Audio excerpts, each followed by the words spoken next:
John, thanks for taking the time to join me. I'd like to take you back to your university experience. You studied at the University of Southampton. Yeah. What bearing did that have, and how did it influence your career? Because obviously you later went into journalism and broadcasting, but did that give you the stepping stone to help enable you to take that step? Well, I went to university knowing what I wanted to do afterwards, which obviously a lot of people don't do. So I consciously made an effort when I got there to get involved in the university newspaper, which I edited for 2 years, in my last 2 years, because I kind of wanted to have something to go to local newspapers when I graduated saying, I've done that, I've been responsible for that. It may not have been very good, but at least I did it, you know. So yes, it had a major impact for me in terms of, and I studied history, but as much as the studying of history for me, I was trying to sort of hone some kind of writing style, which meant that I was a viable option if somebody wanted to employ me afterwards. So there was that to it, and also from a sporting point of view, I played every sport that it was possible to play 24 hours in a day, and that gives you an understanding of and most sports by and large are the same. It doesn't matter whether you're hitting a ball or running or whatever it is. Most of the mentality in those sports are the same. But I think if you've played at any level something, it does give you a slightly better understanding.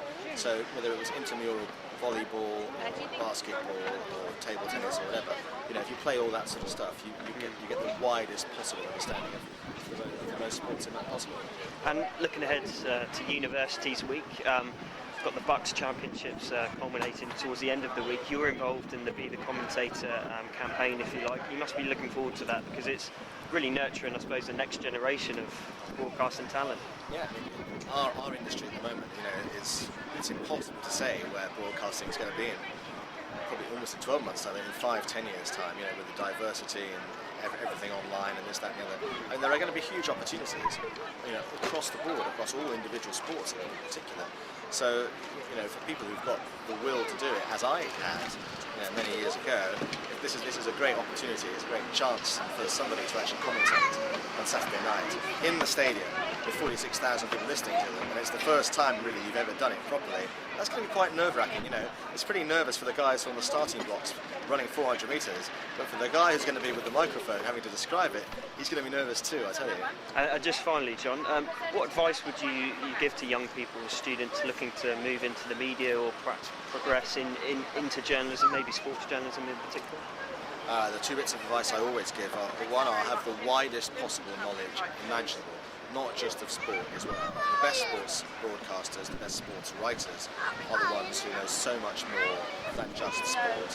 I think if all you can talk about is the Chester City back four, there's a very limited career span that you're going to have. And the other thing I always say as well is just be patient, because I guarantee you that most people, when you ask them for a job once you've graduated, are going to say no. And it's a question of, you get knocked down, but you get back up again, and you go and ask somebody else, and you go and ask somebody else, and you go somewhere else, and you go and see him, and you go and see her, and the door opens. And I do think that one of the best things about this industry, by and large, is it does tend to be meritocracy. If you're good, you'll get there, but it might take a while.